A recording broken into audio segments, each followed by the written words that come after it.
A gente fala agora de mercado de trabalho, porque um relatório divulgado pelo MIT mostra que 95% das empresas não conseguem extrair retorno real de iniciativas com a inteligência artificial generativa. E para falar e entender mais sobre esse cenário, que vai além dos números e métricas, a gente conversa com Joaquim Santini, especialista em transformação organizacional. Joaquim, bem-vindo, boa tarde. Boa tarde, tudo bem, Leila? Tudo bem, bom falar contigo. Vamos começar. O que é que impede das empresas aproveitarem ao máximo essas questões ligadas à inteligência artificial generativa, Joaquim? Então, são alguns fatores, né? As pesquisas estão apontando cada vez mais que são feitos muitos pilotos e na hora de escalar isso para a organização, os pilotos não transformam em realidade, tanto em termos de resultado local do piloto, quanto em termos de transformação organizacional. Esse é um dado importante. Agora, os principais fatores, tem até uma pesquisa agora mais recente, que é até do MIT, porque possa parecer Brasil mesmo, da Anshan, que saiu agora dia 25 de setembro, acabou de sair faz 3 dias, né? E eles apontam como as dificuldades são a capacidade técnica das equipes, ou seja, 64% das pessoas não têm capacidade técnica para atuar no ambiente de AI, ou atuar com modelos de AI, né? Uma definição clara de estratégia, ou seja, não tem uma estratégia de implantação da AI, 52%, e a qualidade dos dados, em torno de 43%, não tem qualidade nos dados. Essa segunda questão, para mim, é uma outra questão chave, a definição clara da estratégia. As organizações, na verdade, aparentemente, elas estão fazendo os pilotos, mas não tem um plano estratégico de implantação da AI. Eu não sei nem se é implantação, para ser franco, porque a transformação está aí, a AI está aí, ela veio para ficar, e a mudança radical, a transformação radical que ela está já causando nos negócios, vai causar muito mais, vai provocar muito mais negócios nos próximos anos, é uma coisa assim como, surpreendentemente, comparável à máquina a vapor, comparado com a revolução industrial, comparado com a energia elétrica, quer dizer, uma transformação, uma ruptura, efetivamente, com os modelos atuais, né? Dentro das empresas, além da área de marketing, por exemplo, quais outras precisam ficar atentas para introduzir os benefícios que a inteligência artificial pode trazer em termos de otimização de trabalho, entregas, performance? Então, eu sou muito solidário a algumas linhas de pensamento a nível mundial que você tem que procurar implantar a inteligência artificial nos processos primários, ou seja, aqueles processos que impactam diretamente o cliente e, consequentemente, a receita. Eu quero dizer o que com isso? Marketing, vendas, serviços ao cliente, mas também toda a operação, seus processos operacionais, toda a questão do planejamento, controle das operações e assim por diante. Quer dizer, o impacto direto tem que ser aí. Agora, o relatório do MIT, ele traz um outro viés, aí a questão do ponto de vista, eu não concordo muito. Ele fala que não está sendo aplicado ao back-office. Eu acho que tem que aplicar o back-office também, mas a criação de valor, a extração de valor, ela efetivamente está quando a gente integrar a inteligência artificial, os modelos da inteligência artificial, à inteligência humana. É o que nós chamamos de inteligência assistida, que é o humano mais a AI, né? O modelo de AI. Sobre essas questões das habilidades, porque muito se fala sobre as soft e hard skills e até sobre o temor de algumas pessoas da substituição da inteligência artificial com relação à mão de obra. O que, se a gente olhar para o copo de água meio cheio, né, existe um ganho muito grande se você, humano, souber utilizar e potencializar seu trabalho através também da inteligência artificial. Como é que a gente equilibra esses olhares e orienta aos trabalhadores, colaboradores, líderes a olhar por esse viés mais positivista e também mais de capacidade de domínio dessa inteligência artificial dentro das habilidades técnicas? Então, essa pergunta sua é excelente. Eu chamo esses tal de soft skills, eu chamo de hard skills. Porque, na verdade, os soft skills são aqueles que têm diretamente impacto no seu comportamento, no seu mindset, na forma que você pensa, né? E hoje tem essa distância entre a aplicação efetiva da AI e a própria desenvolvimento das pessoas. Então, é fundamental desenvolver a força de trabalho. Eu considero como uma condição sine qua non. Se você não desenvolver as pessoas, vão existir dificuldades e continuar as dificuldades. Agora, tem um outro ponto-chave na sua questão, na minha opinião, que é que exige uma mudança na cultura organizacional. Porque, na verdade, o que acontece? Hoje existe todo um sistema de defesa social montado em torno e como as pessoas fazem o trabalho. E a AI está vindo num modelo muito disruptivo. Então, quer dizer, aquele apego, aquele vínculo ao como era feito antes, vai ter que mudar para se vincular a algo que, se as pessoas minimamente não entendem, acaba virando um fantasma na vida das pessoas, um fantasma organizacional, que não é nada disso. A questão real é o seguinte: o que está sendo provado e mostrado é que ainda não teve resultados expressivos. Vamos tomar cuidado com isso, porque as pesquisas também apontam que tem organizações hoje que já estão trabalhando com aquele sistema de agentes, né? Ou seja, o humano é um coordenador de agentes de AI, né? Trazendo um resultado excepcionalmente alto. Eu tenho vários exemplos aqui no Brasil mesmo, que eu estou conduzindo pessoalmente, que teoricamente precisaria de contratar um departamento mais 10 pessoas e não se contrata essas 10 pessoas simplesmente integrando alguns modelos de AI, né? Então, até agora, eu não tenho visto a redução do headcount, a redução de pessoas. Mas assim, eu já noto que o aumento da quantidade de pessoas, do headcount, ele está sendo segurado com as aplicações de AI, ainda aqui em fase piloto ou em fase de departamentos. Isso é notório.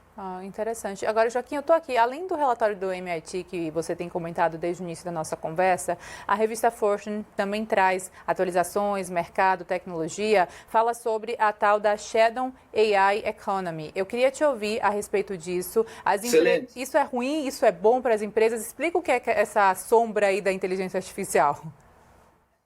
É excelente essa pergunta, porque tem se falado muito pouco disso no Brasil. E, na verdade, essa economia na sombra, ou da sombra, o que significa isso? Significa que aquelas pessoas, também conheço N profissionais que dentro da empresa não podem utilizar, por exemplo, o ChatGPT, porque é de segurança cibernética, que eu respeito muito, né?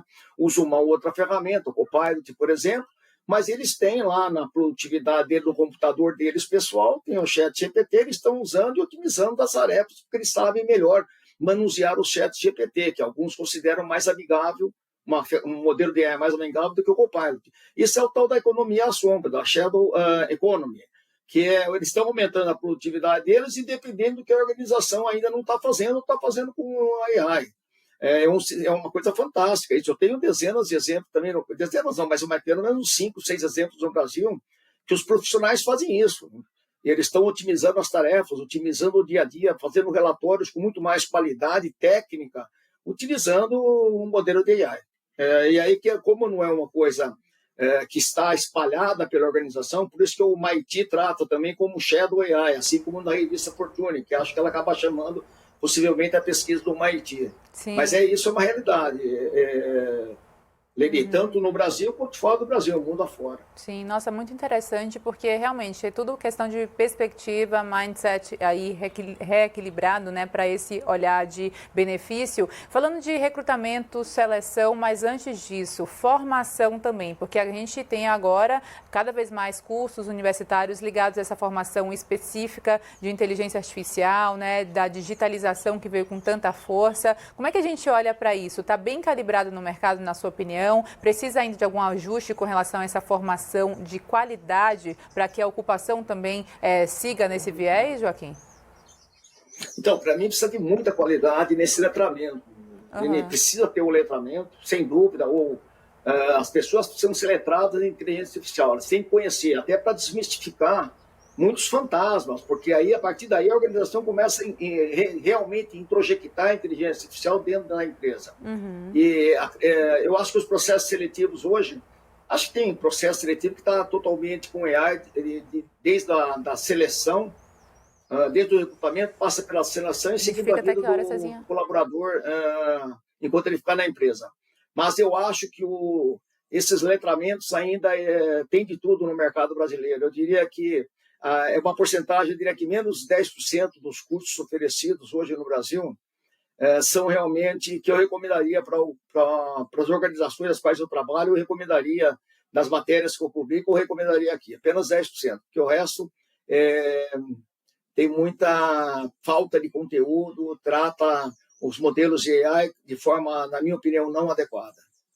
Joaquim, falando para o líder, para o CEO, para a linha de frente aí, que é capaz também de ter decisões mais significativas dentro do organismo vivo, que é a empresa, que é a organização. O que é que você dá de dica para que esse CEO também não seja colocado para trás em termos de não se atualizar e não trazer a AI como uma aliada dentro do ambiente organizacional?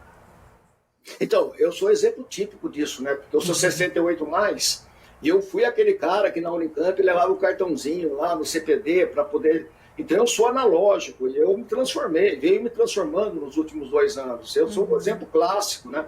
Que eles também têm que se transformar. Não adianta conhecer o mínimo. O CEO precisa ter um conhecimento, uma base sólida de conhecimento, não de fazer programação, é óbvio que não, mas uma base sólida de como aplicar, aonde extrair resultado, como extrair resultado, quais são os casos de sucesso, quais são os casos de insucesso. Ele tem que ter um conhecimento sólido sobre a AI.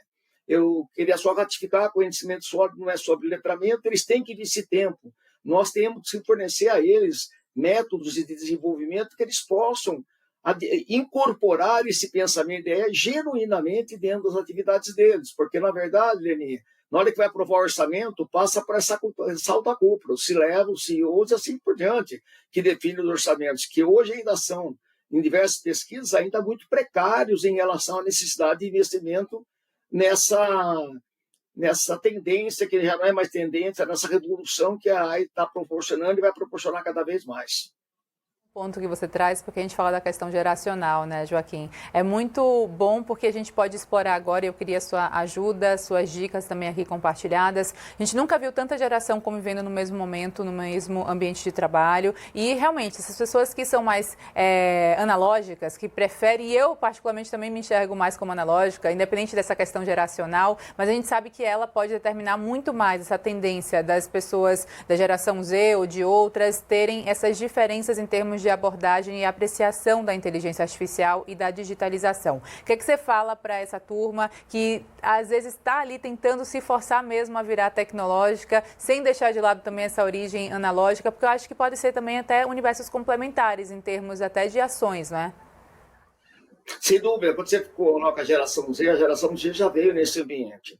E aí está vindo a Alfa, né, que é dos meus netos. A Alfa vem totalmente virtual, na era digital, totalmente usando os modelos AI e assim por diante. A Z está no mercado de trabalho. Agora, acho que é importante, muito importante, os executivos, a recomendação que eu daria, a dica é essa, eles têm que aprender, têm que explorar, têm que aprender, têm que sentar com alguém que consiga falar a linguagem deles e eles consigam entender que tem que incorporar a inteligência artificial. Não é mais uma questão de eu sou analógico, eu vou ficar. Se você for analógico e ficar analógico, seu ciclo de vida vai terminar antes do tempo na organização.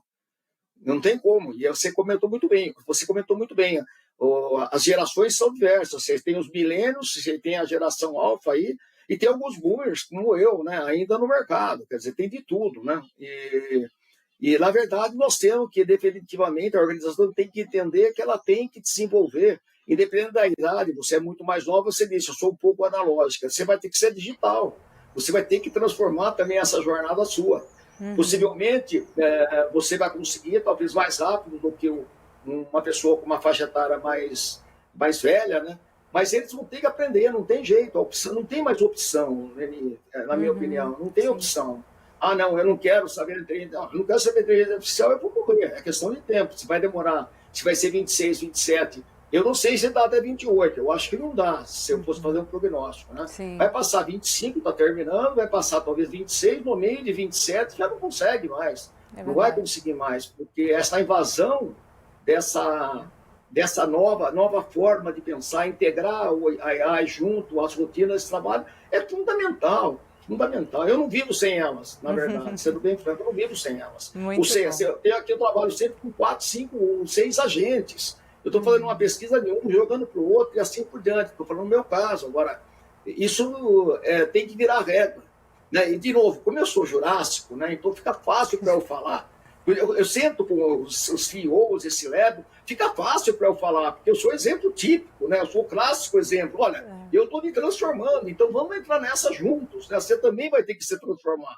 Porque não tem opção de você ficar no mercado se você não se transformar. É impossível. Saber desse exemplo e dessa ação aí, visando levar mais conhecimento e abertura de mentes para os CEOs, os diretores, enfim, para as organizações. Você que é especialista em transformação organizacional. Joaquim Santini, muito obrigada. Sempre bom falar contigo. Até a próxima. Bom final de semana. Muito obrigado. Tchau. Boa tarde. Até a próxima. Até mais. Sucesso. Tchau, tchau.